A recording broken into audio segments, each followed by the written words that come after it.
નમસ્કાર ગુજરાત, આજના તાજા હવામાન સમાચારની અંદર ફરી એક વખત આપનું હાર્દિક સ્વાગત છે મિત્રો। આગામી 24 કલાક માટે ગુજરાત રાજ્યના અમદાવાદ સાથે વડોદરા, સુરેન્દ્રનગર અને ગાંધીનગરના જે વિસ્તારો છે ત્યાં ભારેથી ભારે વરસાદ પડવાને લઈને આગાહી કરવામાં આવી છે। વડોદરા છે તેમજ લુણાવાડા, અમદાવાદ, મહેસાણા, પાલનપુર અને સુરેન્દ્રનગર લાગુના વિસ્તારોની અંદર જે છે એ 2 ઇંચ સુધીનો વરસાદ પડે તેની આગાહી દર્શાવવામાં આવી છે।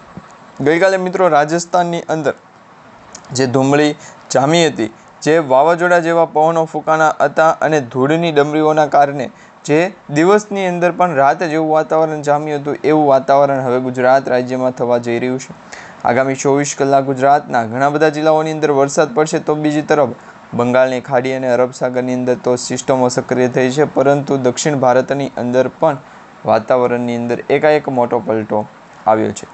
થંડરસ્ટોર્મની એક્ટિવિટી જોવા મળી શકે છે। ગુજરાત રાજ્ય ઉપર ચોમાસાના વરસાદ પડવાને લઈને પણ એક સૌથી મોટી આગાહી જાણવા મળી રહી છે।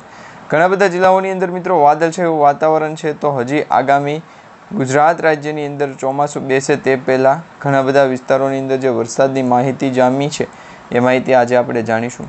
કયા કયા જિલ્લાઓની અંદર વધારે પડતો વરસાદ પડી રહ્યો છે, કયા જિલ્લાઓની અંદર હજી વરસાદ પડવાનો બાકી છે, આ તમામ આગાહી આજે જાણીશું। ગુજરાતના જાણીતા હવામાન નિષ્ણાત અંબાલાલ પટેલ અને પરેશભાઈ ગોસ્વામીએ કહ્યું છે કે અરબ સાગરની અંદર લો પ્રેશર સિસ્ટમો સક્રિય થઈ છે, પરંતુ એ લો પ્રેશર સિસ્ટમો કંઈ બહુ મોટી ખાસ ગણવામાં આવી નથી। હા મિત્રો, એક અરબ સાગરના દરિયાની અંદર લો પ્રેશર સિસ્ટમની જે સક્રિય થયેલી વાતાવરણની પરિસ્થિતિ છે એને ધ્યાનમાં રાખતા જોઈએ તો ગુજરાત રાજ્યની અંદર કાલથી જ વરસાદ છે પડી શકે છે, એટલે કે કાલે 31 તારીખથી છે।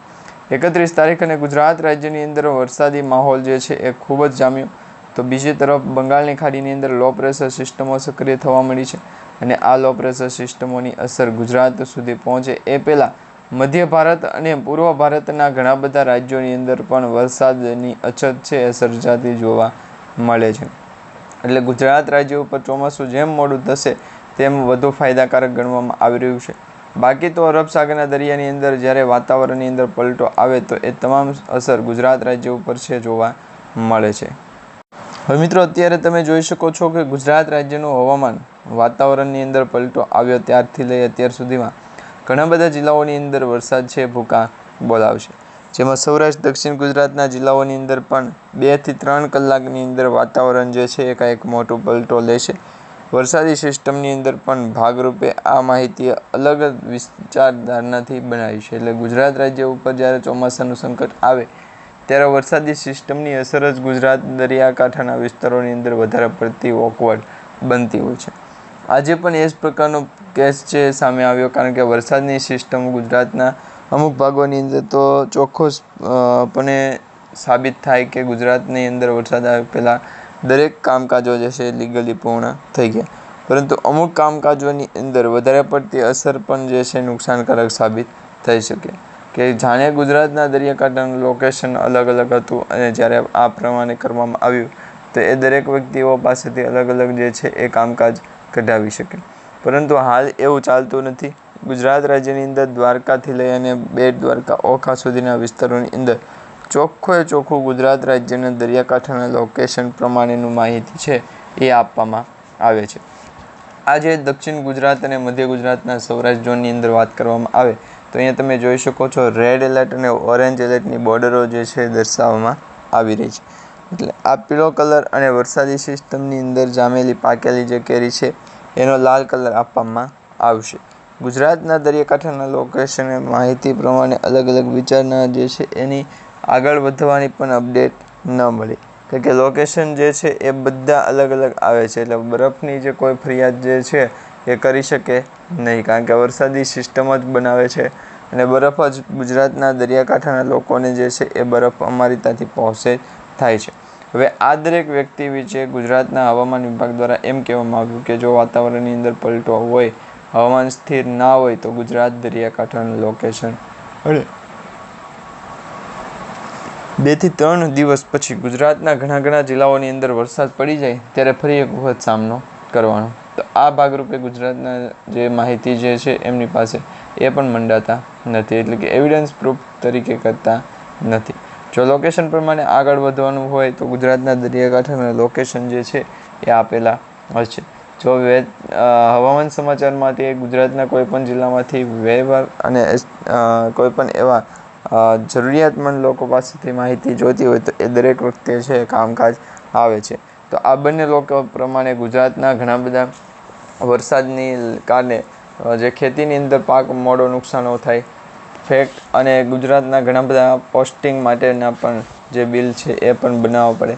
તો આ બંને માટે અલગ અલગ કામકાજ જે છે એ કાઢી દેવું પડે. હવે વરસાદી સિસ્ટમની આગળ વધતા ગુજરાતના દરિયાકાંઠાના લોકોને પણ માહિતી આપવી જરૂરી છે.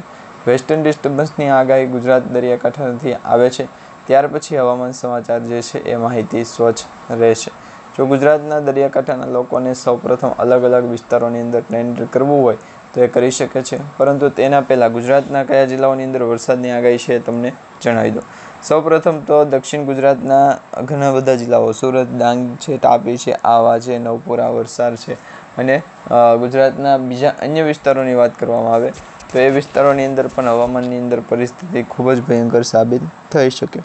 જો લોકેશન પ્રમાણે અત્યારે ટેમ્પરેચર ન આવ્યું તો હવામાન સમાચાર પ્રમાણે ટેમ્પરેચર લાવવું પડશે, કારણ કે ગુજરાતના દરિયાકાંઠાના લોકેશનનું જે ટેમ્પરેચર હોય એ બંને અલગ અલગ હોય છે.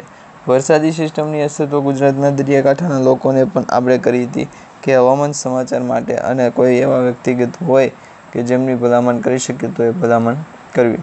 જો વરસાદની આગાહી ગુજરાતના દરિયાકાંઠાના તરફથી આગળ આવી જાય ત્યાર પછી વેસ્ટર્ન ડિસ્ટર્બન્સની માહિતી આપણે મેળવશું.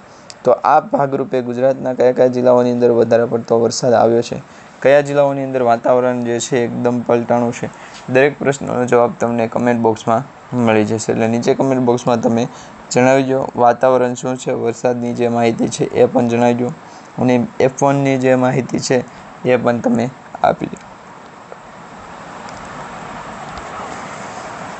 હવે ગુજરાત રાજ્યની અંદર છેલ્લા 2 દિવસથી ગુજરાતના તાપમાનની અંદર ફેરફાર થયો છે. ટેમ્પરેચરની અંદર જે છે એ તાપમાન સૌથી વધારે અત્યારે ઓછું તાપમાન જોવા મળી રહ્યું છે. જો વરસાદની આગાહી હજી 1-2 દિવસ સુધી લેટ જશે તો ગુજરાતના ખેડૂતોને ભારે નુકસાન થવાની આગાહી વ્યક્ત કરવામાં આવી છે. જો આ વ્યક્તિગત હેઠળ બંગાળની ખાડીની અંદર વેસ્ટર્ન ડિસ્ટર્બન્સનું ટર્નઓવર થતું હોય તો પછી અહીંયા કામકાજ કરીને કોઈ ફાયદો છે કે નહીં?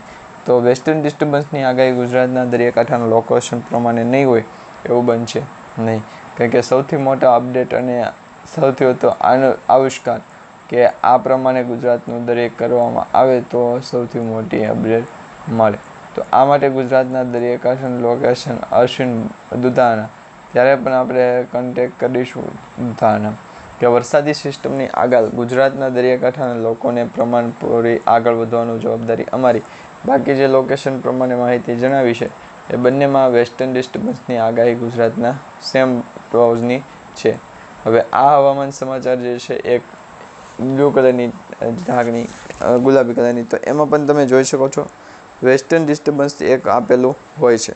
હવે આ બંનેમાંથી વેસ્ટર્ન ડિસ્ટર્બન્સની અપડેટ માટે કોઈ ઉલ્લેખ, અપડેટ કે પછી પ્રતિદાન સ્વીકાર્ય નથી. હવે આ ચાલવામાં આવેલો કેસ જે છે એનો મેઇન ટોપિક કે પુરાવા કે એવું કંઈ પણ છે નહીં. તો હવે દરેક વ્યક્તિઓ માટે ગુજરાતના દરિયાકાંઠે વેસ્ટર્ન ડિસ્ટર્બન્સની આગાહી 2 થી 3 કલાક માટે દોડાવ્યા, પરંતુ ત્યારે પણ ભેગું નથી. હવે વરસાદની આગાહી ગુજરાત રાજ્ય ઉપર ચોમાસાના ભાગરૂપે આગળ વધે છે. જો વરસાદ ચોમાસાના ભાગરૂપે આગળ વધે અને વરસાદની સ્થિતિની અંદર કાબુ આવે તો પછી આગળ વધે. તો જે પ્રમાણે ડોઝ ચાલતો હોય એ જ પ્રમાણે લાવવાનો છે. વધારે પડતો કોઈ પણ પ્રકારની માહિતી જે છે એ આપણે જોશે નહીં. વેસ્ટર્ન ડિસ્ટર્બન્સની આગાહી પણ લોકેશન પ્રમાણે આગળ આવી જવાની રહેશે. આ ગુજરાતના દરિયાકાંઠાના લોકોને સૌપ્રથમ માહિતી આપવા માટે ગુજરાતના 2 થી 3 કલાકો માટે જે છે એ સમાચાર અને વેસ્ટર્ન ડિસ્ટર્બન્સ માટે અલગ કરાવી નાખ્યું તમારી માટે શોધાય. તો આ બંને ગુજરાતના દરિયાકાંઠાનું લોકે રહેશે ને. હવામાન સમાચારને પણ આ અંગે છે ચેતવણી આપવામાં આવી છે કે જો દક્ષિણ ગુજરાતની અંદર વરસાદ પડે તો ઉત્તર ગુજરાતના તમામ જિલ્લાઓની અંદર એલર્ટ કરી દેવાનો રહેશે. જો વરસાદની આગાહી ગુજરાતના દરિયાકાંઠાના લોકો સુધી ન પહોંચે તો હવામાન સમાચારની અંદર આગળ મોકલી દેવાની. આ જ માહિતી ગુજરાતના 2 થી 3 કલાક માટેના પ્રસંગોને જે છે એ સાંભળશે અને ત્યાર પછી ગુજરાતના દરિયાકાંઠાના લોકોને જે છે એ ખેંચી લેશે. તો હવામાન સમાચારની અંદર બેસ્ટ ઓફ બેસ્ટ અને વેસ્ટર્ન ડિસ્ટર્બન્સ બેસ્ટ ગુજરાતના દરિયાકાંઠાના લોકોને જે છે માહિતી આપવું બેસવું ન જોઈએ. અને હવામાન સમાચાર માહિતી અલગ અને વેસ્ટર્ન ડિસ્ટર્બન્સની આગળ વધારી અને ગુજરાતના દરિયાકાંઠાને દબાવ્યા. ત્યાર પછી ગુજરાતના દરિયાકાંઠાનું લોકેશન જે છે એ માહિતી અલગ અલગ કોરી અને બનાવી દઉં. જો હવામાન સમાચારની અંદર માહિતી આપશું, ગુજરાતના દરિયાકાંઠા લોકેશન આપી દઈશું. ગુજરાતના દરિયાકાંઠા 5 આપવામાં આવી છે. 2 થી 3 દિવસ માટે હવામાન સમાચાર. ગુજરાતના દરિયાકાંઠાના લોકોને સૌથી પહેલાં મહત્ત્વનું આવરણ. હવે વેસ્ટર્ન ડિસ્ટર્બન્સની પૂછો કે તૈયાર ખીલું છે એ ઢોસા બનાવવાનો છે. વરસાદી આગાહી ગુજરાતના દરિયાકાંઠા સુધી જવાની છૂટી. અને કાકા અત્યારે જે આપવામાં આવેલ માહિતી જે છે એ ઇન્ફોર્મેશન એ F7ની અંદર છે તો વાંધો નહીં, કે સપોર્ટ ટીવીમાં નહીં કરે. ગુજરાતના દરિયાકાંઠાનું લોકેશન અને વેસ્ટર્ન ડિસ્ટર્બન્સની આગાહી પણ ગુજરાતના દરિયાકાંઠાનું લોકેશન જણાવો. વેસ્ટર્ન ડિસ્ટર્બન્સની આગાહી પણ માહિતી નથી. જો હવામાન સમાચારની માહિતી ન બોલે તો ગુજરાતના દરિયાકાંઠાના લોકો માહિતી જણાવે. અને આ હવામાન સમાચારની માહિતી ગુજરાતના દરિયાકાંઠાનું લોકેશન જણાવે. વેસ્ટર્ન ડિસ્ટર્બન્સ જણાવો કે ગુજરાતના દરિયાકાંઠાના લોકો જે છે એમને પ્રોસેસ માટે આપવાનું રહેશે. તો 2 થી 3 કલાક માટે જમી આવો. ત્યાર પછી ફરી એક વખત આપણે ટાર્ગેટ સેટ કરશું અને હવામાન સમાચારની અંદર મુખ્યત્વે આ બાબતે આપણે ચર્ચા શરૂ રાખશું. તો આજે ગુજરાતના દરિયાકાંઠાનું લોકેશન જણાવી દો.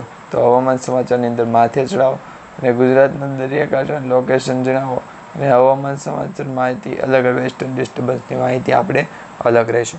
તો આ બંને ગુજરાતના દરિયાકાંઠાના લોકોને સૌથી મોટો સામનો છે એ કરવો પડી શકે છે. વેસ્ટર્ન ડિસ્ટર્બન્સને 0 અથવા તો 1, 2, 3ની અંદર 2-3 વિકેટો જે છે એ ખેંચી લેવી પડે. ત્યાર પછી ટાર્ગેટ રાખવાનો થશે અને આ માટે ગુજરાતનો દરિયાકાંઠાનું લોકેશન જે છે એ બંધ કરી દેશે કે કેમ, તો એ હવામાન સમાચારની માહિતી આપણે આવી ગયા છો. અને આ વેસ્ટર્ન ડિસ્ટર્બન્સને આગળ જણાવી અને ગુજરાતના દરિયાકાંઠાના લોકોને સૌથી મોટું આગળ જણાવી દે 2 થી 3 લોકેશન પ્રમાણે માહિતી ધારવી પડે. તો આ બંને લોકેશન પ્રમાણે અસાનો જે છે પૂરો થશે નહીં. તો આ હવામાન સમાચારને આપણે વિગતવાર કહી દીધું છે.